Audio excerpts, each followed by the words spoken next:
Grand Finals. And again, Classic, I would say, is the best player in StarCraft Evolution currently and has experience on Solar. Solar, he's a newer, like, adoptee of SC Evo and has been on fire as of late. And we'll see if he can bring Classic down. We'll see if Solar can kind of fill in the shoes that Dark kind of left, right? It's like Dark, he was the best Zerg player in SC Evo, but of course, Dark, he went to the military, he retired, he was also the best Korean player, the Korean Zerg player in SC2 as well, and it feels like there's been a bit of a void that has yet to be filled up, and Solar is looking to fill that void. We'll see if he can. Spawning in the bottom right hand corner of Ruby Rock, we have the SC2 Protoss player, we have the red Protoss representing Virtus Pro. It is a Classic.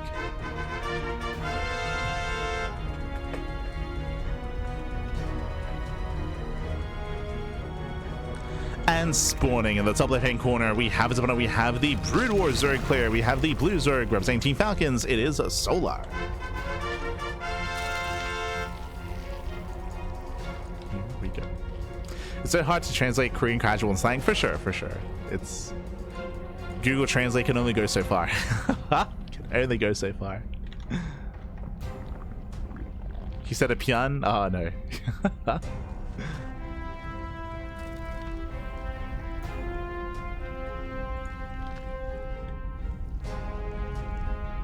Anyone know what day Dark gets back? He left a message on Twitter about that recently. Like, he has been laddering, he has been playing. He's still GM, fun fact. I think he hit #1 on the ladder recently. I'm referring to Dark. But I think he's still like 6 months? No. Is it 10 months? He specified like a couple of weeks ago.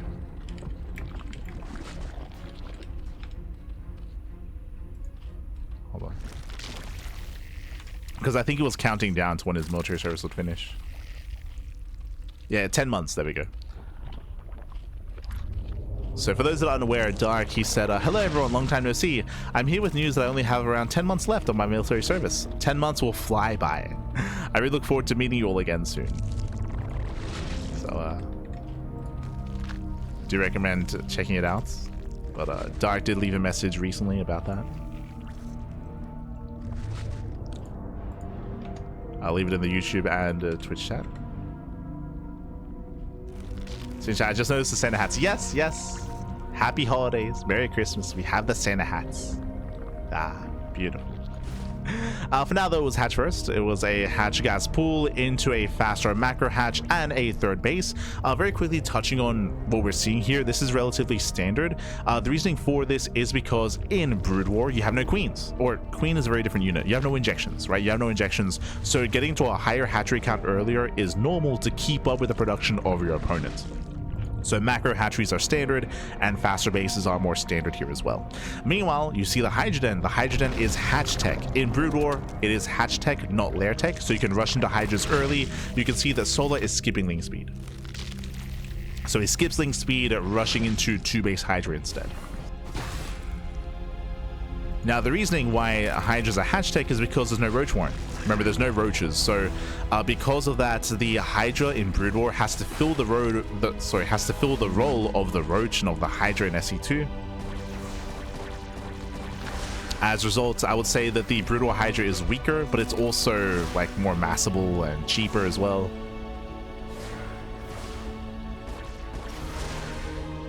As Unip gets in, the 3 drones go down. Jesus.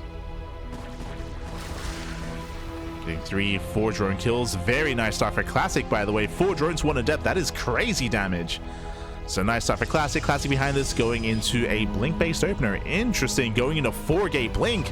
That's a lot of gateways. So 4-gate blink stalker, a hyper-aggressive build here by Classic. We'll have extra warp ins, extra stalkers. Meanwhile, Solar is building up his Hydra count.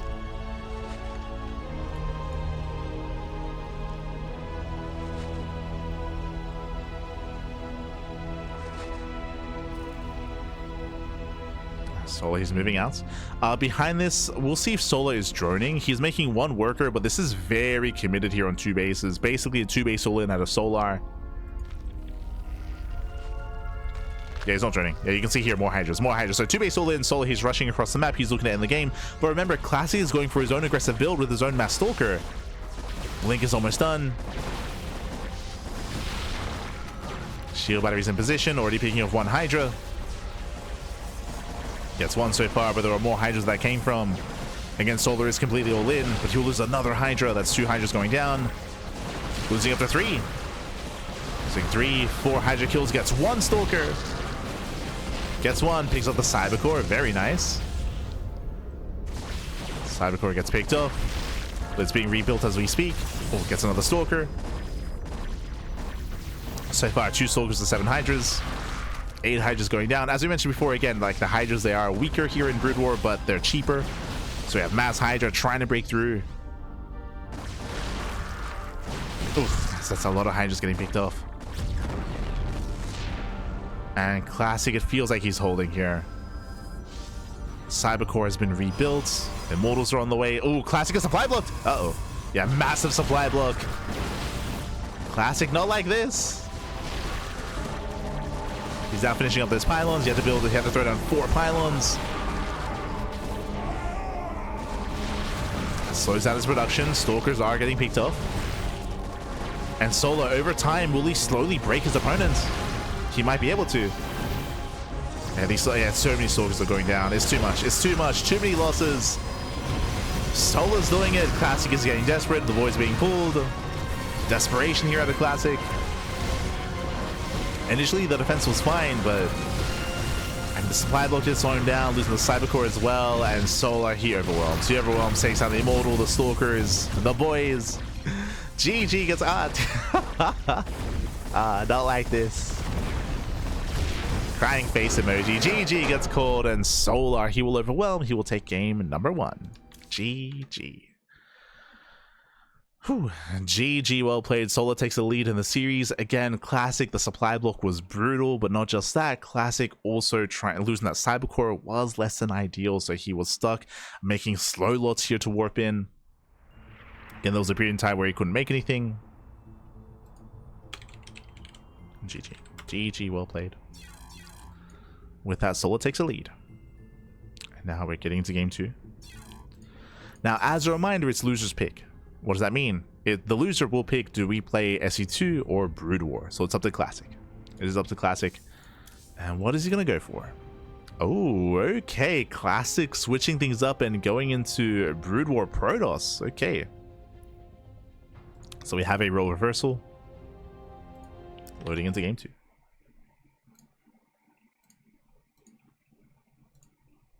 Here we go. If I'm not mistaken, I believe the Brood War hatchery has a faster spawn rate of larva, if I'm not mistaken.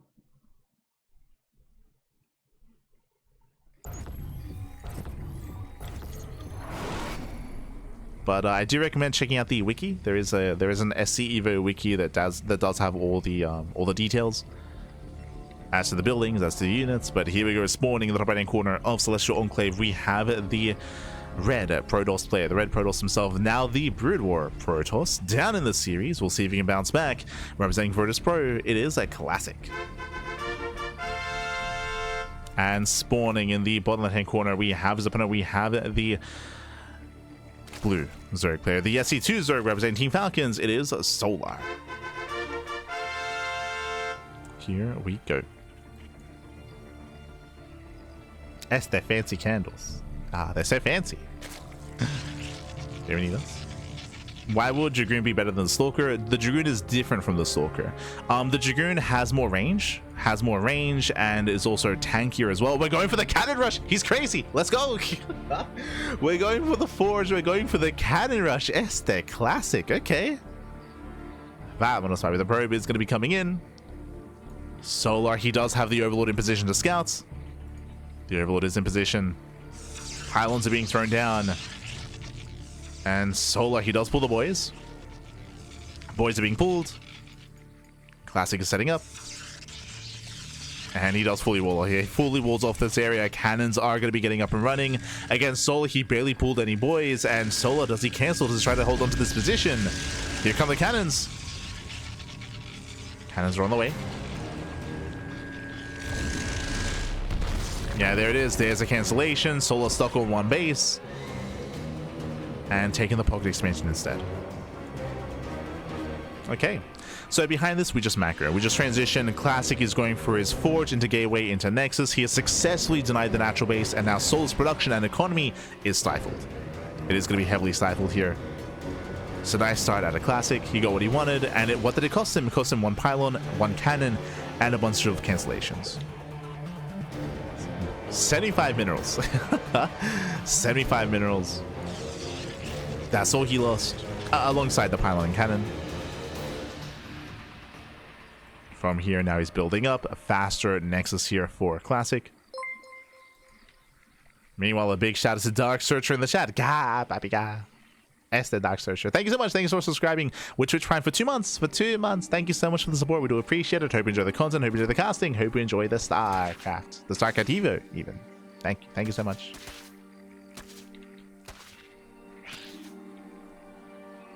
Thank you, baby. Thank you. Just resubscribe for 2 months. You're fire. Love the casting. Please keep it coming.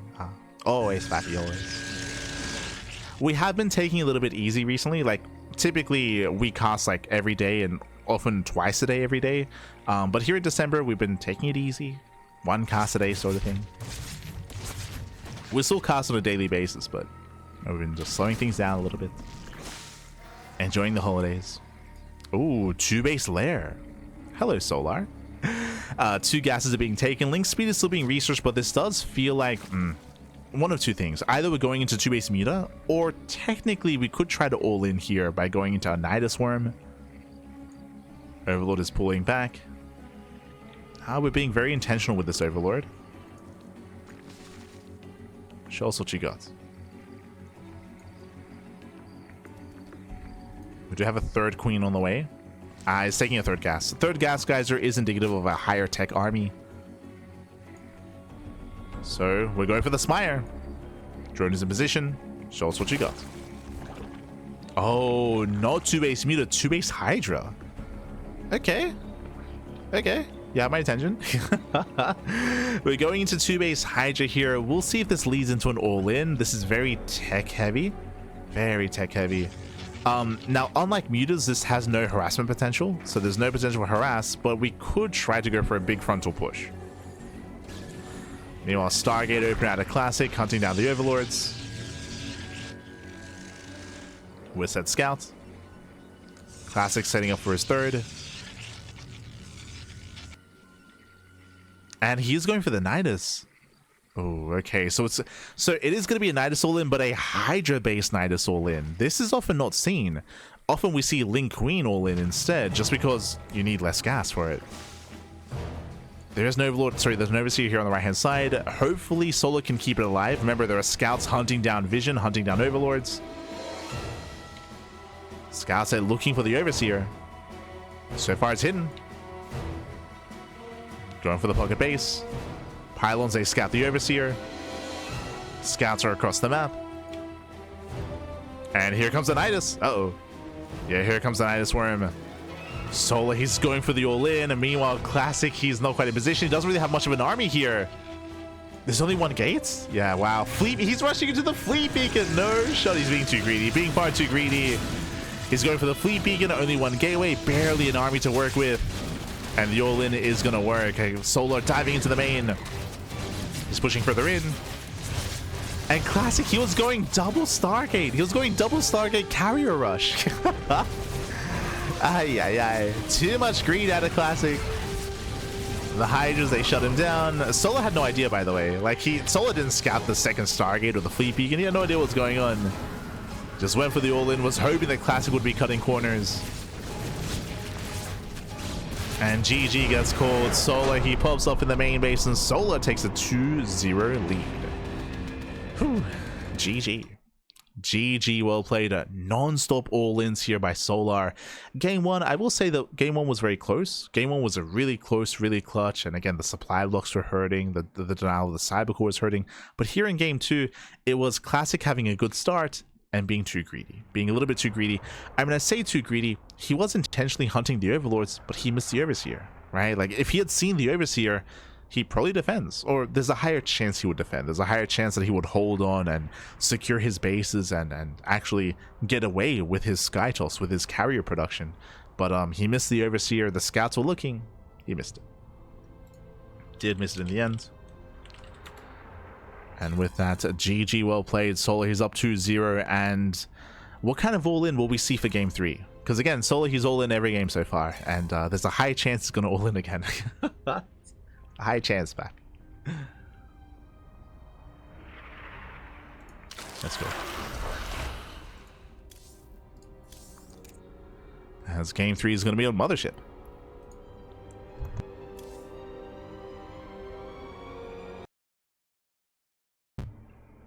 Here we go.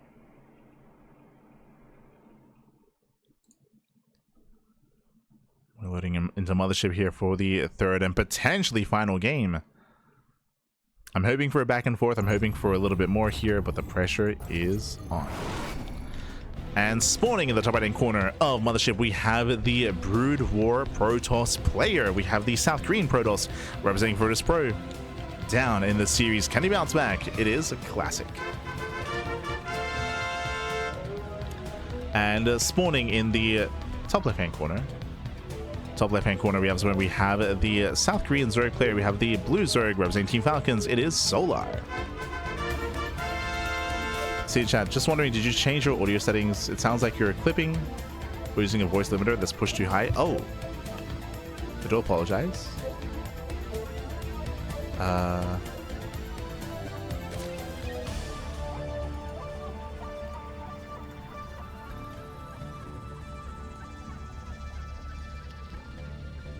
My audio settings should be normal, but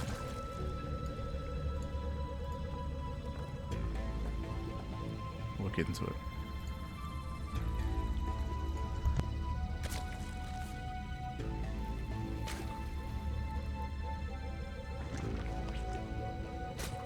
My audio settings should be normal, but I might just be moving away from the microphone too much. I try to lock it in. I'll lock it in, Pack. I'll lock it in. Yeah, I think that's already better. But here we go. Here we go. We do have our 2-gate opener here by Classic, going 2-gate into a delayed expansion, so a much more aggressive build here, opening up with the early Zealots to apply some pressure early on. So again, 2-gate mass Zealot here from Classic. Classic scouts bottom left. He will find the Overlord. He will find a Solar spawn location. Remember, this is a 3-player spawn map. You can spawn in top left, top right, and bottom side as well. We have our different spawn locations. Oh, let's go. Terran theme. But Zealots are moving out. Behind this, we have Solar getting his queens, getting his lings, and we'll see what these Zealots can achieve, if anything. Power working across the map. Again, Classic choosing to play Brood War Protoss as well over SC2 Protoss.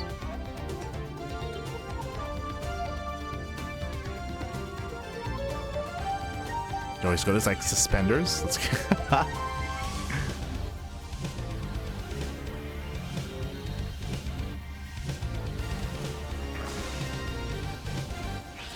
Solar, he's amassing up 8 more lings behind this. Zealots are being zoned away. Remember, we have more Zealots behind this as well. Classic is reinforcing, getting up to 6 Zealots. And Solar, can he catch him out? Can he chase him down? Ooh, Stargate follow-up here at a Classic. Okay. Going for the Stargate. Once again, should be opening up Scouts. Should be. Oh, alongside the Citadel of Adun. Okay, so the Citadel is going to be for Zealot legs. So we're going into Speedlots, or yeah, Speedlots. No charge for Brood War, just Zealot legs. Meanwhile, once again, 2-base lair out of Solar. He's taking extra gas geysers already. Now, last game, this led into a 2-base Hydra Nidus all in. This time, do we go into Aspire into meters, or do we go 2-base Hydra again? But hyper aggressive here by Solar, rushing into his tech. The Lings, they gain map control, they zone away the Zealots. Here comes a Scout. And again, in the chat, what's it going to be? So far, only 2 gas geysers. We'll see if he goes for a third. Lair is almost done. The queen count is low. Yep, there's a third gas geyser. Again, it's going to be a Spire or a Hydra Den. I feel like because of the massive amount of Zealots, it's going to be Hydras, right? Like, I feel like you would just die going into Mutas from here. Yeah, there it is. So 2 base Hydra, 2 games in a row. Does he go for the Nidus Worm again? Does he feel the need? There's no Overlord. Yeah, there's no Overlord in position. We have no Overlord here, south side. Delta moving out. And Solar is getting a third base. Okay. He's getting his third. He's massing up those Hydras. Again, this time no Nidus. The sound effects. Oh, gee, we're just getting a repeat of last game, actually. I mean, Classic is getting there in a different way. It's going to be 2 base Hydra out of Solar. Meanwhile, Classic is rushing into 2 base Carrier. At this time, Classic does have a ground army. True. Does have Zealot legs. They're speedy boys. Speedless, they move in. They go for the third. And the third base is going to be denied. That's going to be a cancel. They cancel on the third base. Nice control with the Lings. Gets us around. Picks up all the Zealots. And Classic is in trouble. He is in trouble here. Solo is going for the all-in. He's rushing across the map. He's not stopping. And behind this, remember, only 2 gateways. So we can make 2 Zealots at a time. The first Carrier is in production. But does Classic have enough time? Does he have enough time to make the first Carrier? Now, bearing in mind, the Carriers are weaker in Brood War until they get their upgrade. There is a Carrier Interceptor upgrade, which allows them to carry more. I believe by default, they only have 4, right? I think it's only 4 Interceptors. So, like, the Carriers this early on, they're not amazing. Even if it pops out, I'm saying that I feel like it's not going to be enough. It's not going to pop out. Yeah, the Hydras have arrived. The Zealots are going down. Solar, he breaks the natural, takes down the scout. GG gets called. We're not going to see a Carrier. And Solar, he will take the series 3-0, all-inning every single game. GG. Ay, ay, ay. GG, well played. Solar, he will claim the series 3-0 again. Hyper aggression of Solar, going for a different all-in every single time. Classic, he just wants the macro. He just wants the macro. He just wants to get a third base up and running. I mean, technically, he just wants to get into Sky Toss. But time and time again, he was punished here. Hyper aggression by Solar does catch him with his pants down.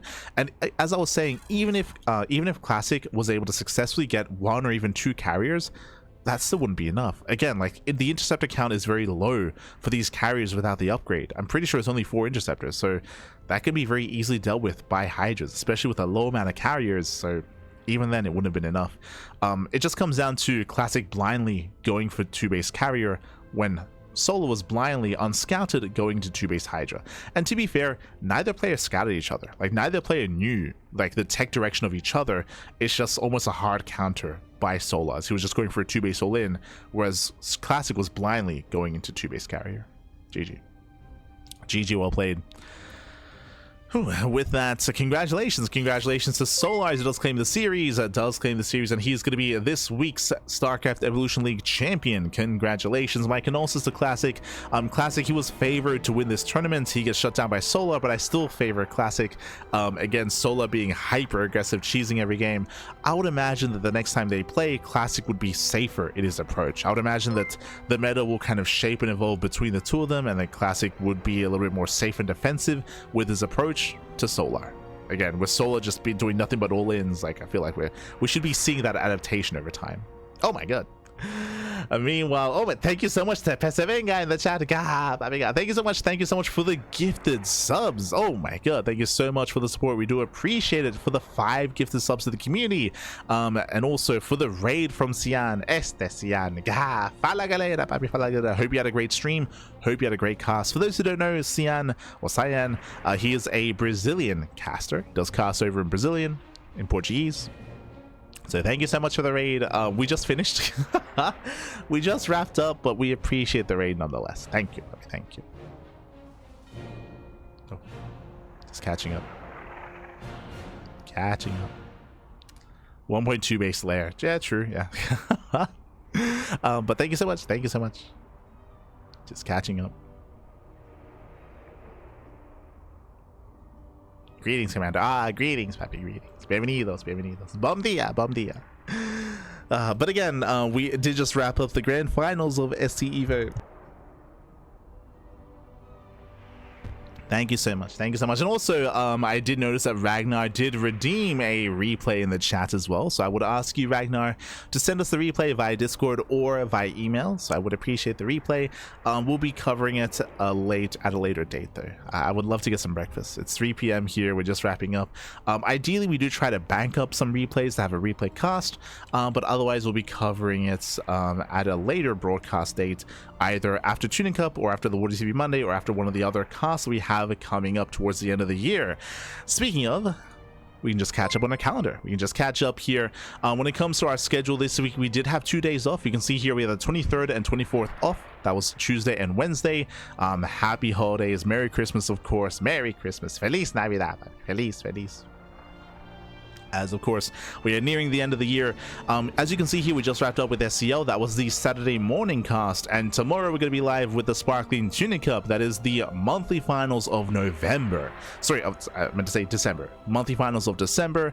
I believe invites have been sent out, and we have our top 8 players of the month of December. Let's go. So we have our top 8 players for Tuning Cup. They're going to be competing this Sunday, tomorrow, in just over 24 hours. Just over 24 hours time. Otherwise, we're going to be casting the WarTV Monday on Monday. We do have KSL next weekend, and next week, coming into the new year, we should have a leaner broadcast schedule. Currently, I'm looking at our calendar. We have New Year's Eve off, we have New Year's Day off, and the 2nd of January off as well. So we have a big chunk of time where we should be taking some time off. Technically, I could cast. I could get some replays of like Amantes de StarCraft. I could get some replays of Hatchery Cup. I could get some replays of Waterfall Cup as well. Like, there's a lot of tournaments that are running. I could like scavenge around and get some replays and cast. If we really wanted to, we could cast every day, but it's the holidays. We want to take it easy, want to take some time off, we want to take a break, of course. So intentionally we're holding back. We're holding back from the non-stop casting. We're still going to be live again on the 29th of December. We're going to be live on the 3rd of January. We're still going to be live, of course, but again, there's going to be some extra days off coming into next week. Just as a heads up, of course. I say extra days off from casting. We're still probably going to stream. Like, I might just stream on my personal channel, like some StarCraft ladder sessions or some Final Fantasy. I know we have a CranKy Duckling Divinity Original Sin 2 stream. That's going to be on the 1st of January. It's going to be myself, Kuro, and Yaku. Fun fact, we started playing Divinity Original Sin 2 years ago. I want to say like in 2020. It was a long time ago we started playing, but we never had time to finish it. We just never had time to finish it, just because we've been so busy with casting and our schedules didn't line up. So we made a pact. We're like, you know what, we've been putting it off, let's play this at the end of the year. Let's play at the end of the year, coming into the new year. We'll find some time to play some Divinity. And I guess, fun fact, we had organized this before the Game Awards, before the new Divinity game was even announced. Fun fact, it was before it was even announced. But I guess it's in theme now of what's coming up next year. We just have so little time to play other games. Like, I still haven't played Baldur's Gate 3, for example. Like, that's still on like my bucket list of what to play eventually. Like Expedition 33, Spider-Man 2. Like, there's still a lot of games on the backlog. Final Fantasy 16. We cast too much, but it's two things. It's we cast too much, but also I feel the need to like ladder whenever I have free time as well to play. Like, I enjoy StarCraft, I enjoy playing it as well, I enjoy laddering, so I feel the need to like ladder whenever we have some free time. So it's hard finding time to play some single player games, but or some RPGs. But we'll get around to it. We'll get around to it this holiday. Otherwise, thanks for watching. Thanks for tuning in. Again, we should be live tomorrow with some more StarCraft casting with the Sparkling Tuning Cup. So still have more casting ahead of us. Otherwise, hope you had a great time. Hope you have a great end of year and happy holidays. Merry Christmas. Feliz Año Nuevo. Feliz Año Nuevo. Just catching up. Just catching up in the chat. Good night. Buenas noches. Time to stock up. True. Thanks for casting with Armis. It's all good. It's all good. Hey, true. Fun fact: if you maybe have been busy with the holidays, or busy with the family, of course, and it makes sense. If you want to tune into some more StarCraft, ! Socials in the chat. We are live on YouTube. We're live on YouTube. We're live on Twitch. And if you want some VODs, we have plenty of VODs on YouTube. Again, we cast more StarCraft than anyone else out there. More than Steadfast, more than Wardy, more than anyone else. We have all the content. We have the quantity, and we have a little bit of the quality as well. So if you want to tune into some VODs, it's all there on YouTube. It's all there on YouTube. Again, plenty of content, plenty of VODs. Otherwise, thanks for watching. If you want to support us as well, you can support us via Patreon. Our Patreon does fund our tournaments. It funds our tournaments on a regular basis. It funds Tunic Up, it funds Sea Duckling Open and Masters 1 Open as well. You can help us grow our events via Patreon to have a bigger and better prize pool for the players. You can help us out if you wish through Patreon. Otherwise, I'm gonna go get some breakfast. I'm starving. Otherwise, I'm gonna go get some food. I'm probably gonna stream later on tonight. !light in the chat. I do not have personal streams here. Some people are sometimes a little bit confused. It's understandable. The CranKy Ducklings is a team. I'm a co-founder of the team, and we do all the casting here. And early on, we made the decision to leave the CranKy Ducklings purely for like team content, like casting tournaments or talk shows, or like team games, for example. Just like we leave it exclusively for a more professional setting. When it comes to like 1v1 ladder and that sort of thing, we leave that to our personal channels instead. So so you can check me out here over on Twitch if you wish. I might stream later on tonight. Might stream some StarCraft ladder. Otherwise, thanks for watching. Thanks for watching. Thanks for the support, and we'll see you guys next time. Ciao, papi, ciao. See you next time. Hasta luego.